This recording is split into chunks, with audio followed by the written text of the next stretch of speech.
Man, it's December 28th or something, and it's going to be 60 degrees today. Pretty incredible. Now I've had some luck, or some misfortune. My battery died on my C3, so I really just want to take it out to see if the battery will charge, but I'm pretty low on gas, so I'm not going to go too far. But on a scooter, man, it is simple. You don't have to get the same stigma from riding motorcycles that you would get, because scooter guys are a little bit different. And I love the basics of scooter riding. Man, it's still cold. I gotta get a windscreen for this thing. Yeah, I don't mind riding slow, but I do wish I had a Zuma 125.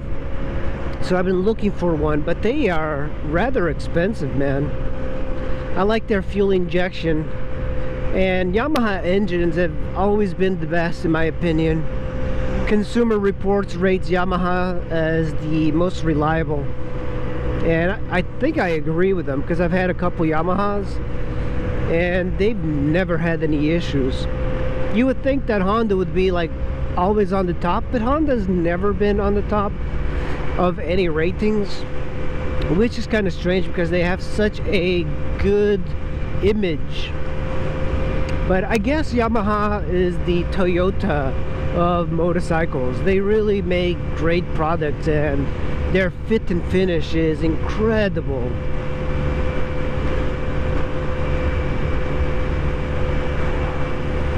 You can have a lot of fun by riding slow, and that's what I like about this this scooter. I can have a lot of fun and not break the speed limit ever. On a 25 mile an hour, I can go 40 on this thing, and people are not going to be calling the cops. That's how cute it is. It just puts a smile in people's face, which is amazing. When I go by on my V-Strom or Yamaha R1 or Speed Triple, whatever, people call the cops. But on a scooter, man, you can get away with a lot of stuff that you wouldn't on a motorcycle. Like, I've never gotten pulled over on this, but I've gotten pulled over on my V-Strom, and the V-Strom is not even fast. But some of the things I encourage people to do is like, get a scooter, man, just dive in. A 50cc is a great size for just kind of putting around. You don't have to be like me and go on long trips on a 50, but it's a great entry level, and I think that makes it a really good option for the average people that have not even ridden. Because on a 50 around here, you don't need a motorcycle license, so that in itself makes it much easier to just get right into it. So with a car license, you can just go ahead and hop on, buy one, hop on, and that's it. You don't need anything else. Of course you need insurance, but it's very amazing. When you go to DC, you see a lot of these 50s running around, and you see even like 150s running around without licenses or tags.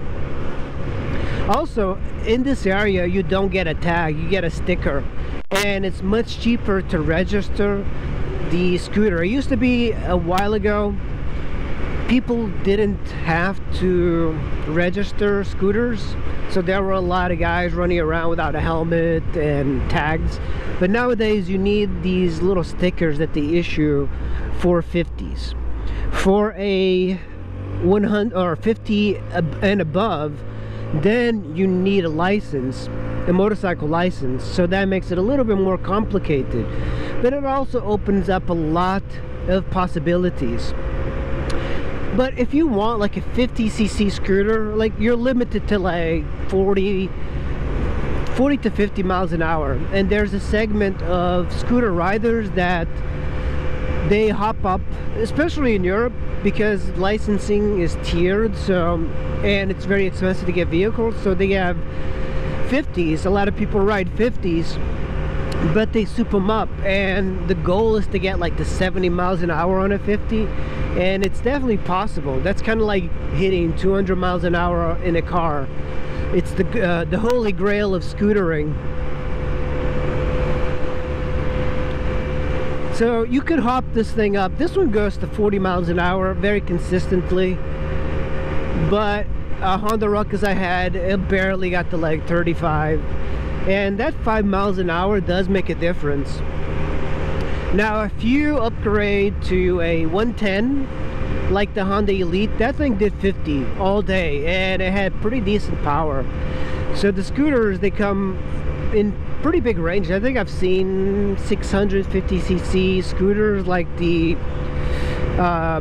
Bergman and the Honda Silverwing. I really like the Silverwing and the Bergman, and I believe those are inline 2 cylinders. So they're in a different ball game. They're much bigger, they're smooth, they're highway capable, you can like tour on them. They are just incredible little things to ride. And by the way, the cool thing about scooters, you can lane split, and in the DC metro area it's illegal, but on a scooter, like, nobody cares. That's why I like scooters, man. It's like nobody cares how dumb you ride. Like, I can ride on the shoulder, nobody gives a shit. I can go in between cars, nobody gives a shit. You can park on the sidewalk, nobody gives a shit.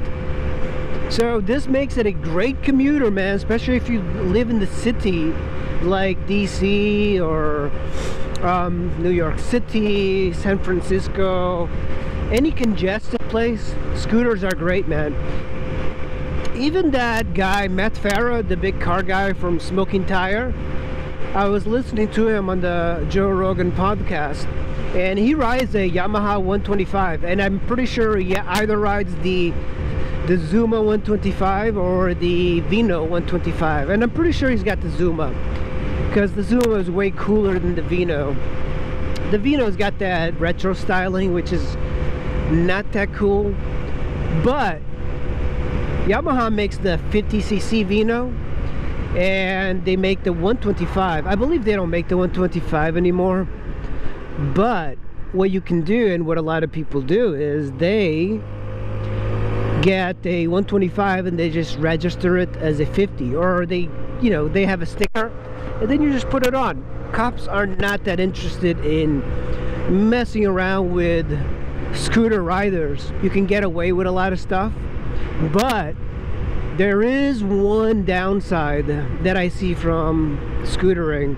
Because of the lack of power, you can't get away from cars, so cars will always overtake you. And I've encountered car drivers that are completely dangerous, and they're just out to like mess with people.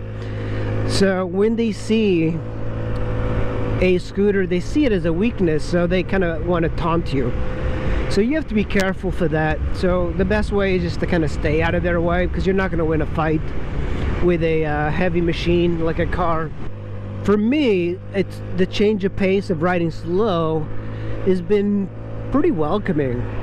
So welcoming that I have a motorcycle in Europe, and when I go back, I think I'm just going to sell it and get a 50cc scooter, because I can travel throughout Europe on a 50 and have no issues at all. I just don't want to get a Chinese one. That is the one thing that you guys need to be careful. You'll get a bad image of scooters if you get a Chinese scooter as your first scooter, because they're so badly made. And I think their engines might be okay, but they're carbureted. You have to get a decent scooter to start out with, because otherwise you're just going to be kicking yourself. And I've ridden several Chinese bikes, and they're 150s, but they barely have enough power, more power than this. It's like barely. But my 110 Honda Elite was much better and faster than a 150cc Chinese scooter. Man, I'm really low on gas, so I'm just gonna head back. Hopefully the bike will start.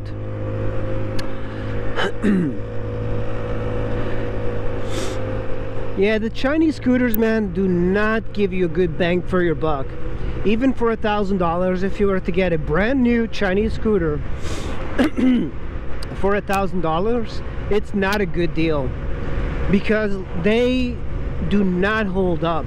and you might get like 1 year out of them before they start breaking, and they start breaking right away. I've ridden 2 friends' Chinese scooters, and in the time like I've ridden them, like you had to constantly be working on stuff, and you know, the engine seemed to be okay. I don't know if they had like engine problems, but definitely had a lot of carburetor problems, and things started to break. Like for example, the exhaust mounts would rattle off, the you know, the wheels, even the tires that they used were pretty bad, so everything just started degrading as soon as you started riding. So in a year, those things would just lose all their value. So I would definitely encourage people not to buy a Chinese scooter, and that's not to be like racist. You know, I like the Chinese, you know, they are going to take over the world, no doubts about it, but their engineering is pretty bad when it comes to scooters. They just copy stuff, and normally it's not that well copied. And around here there's a lot of police and a lot of speed cameras. I'd never have to worry about speed cameras on a scooter. But yeah, I would avoid Chinese stuff for your first scooter. And for me, the list of first scooters would be a Japanese scooter, or a, what is it, Korean scooter like Kimco. I believe that's Korean or Taiwan, I don't know, but Kimco is a decent brand that loses a lot of its resale, so you can pick up a lot of these scooters used for very cheap. And I would never buy a scooter in the United States new. That's a silly thing to do. Don't do it, because like Americans don't like scooters and they lose their value. So if you get like a scooter that's brand new and you pay like $2,000, I believe that this bike cost $2,000 when it was new, it loses a lot of its value. I bought this thing for $800 when, I think like 3 years ago. It was a pretty good deal. I could have bought 2 for like $1,600 or something like that, but I didn't go for it.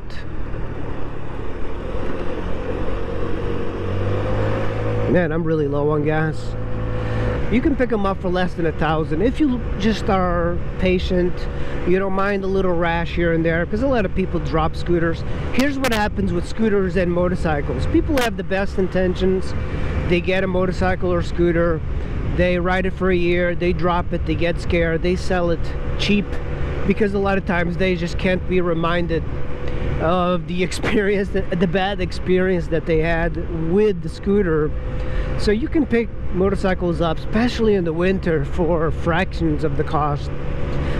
And I managed to find really good deals. I think I bought a I think last winter I bought a Honda Ruckus for $700, and I bought I forgot, like I think I bought a Yamaha T-Max for $1,000. I kind of regret selling that one, because that was probably one of the cooler scooters. But the problem with the T-Max is the Yamaha T-Max got only 40 miles to the gallon, and for me, man, I need to get more mileage than a car would get. And now that I've started riding scooters a little bit off-road, I really enjoy it. But I believe that, you know, this C3 is not that good for off-road riding. I think I prefer maybe a Ruckus for off-road riding. It's a little bit more rugged, and it's more rugged. Just for example, the seat that I'm sitting on the C3, it's got like this plastic tub, and that's where the storage for the seat is. So there's no structure really to it. Look at that speed camera over here. So there's really no structure to it that's very rigid.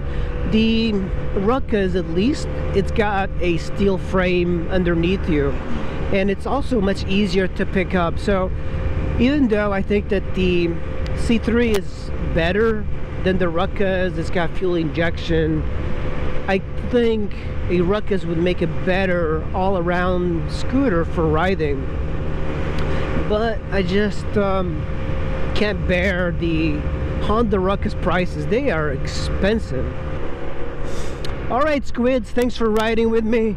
By the way, I crossed over 1,000 subscribers. That means that I can monetize my channel, which means nothing because in case you don't know, you need a lot of views to make money on YouTube, and I just don't have the views and that's fine. But I don't intend really on monetizing, but I thought it was just kind of funny that I could make money if I wanted to. I'll get a couple of cents. Alright guys, thanks for watching. I'll see you in the next video.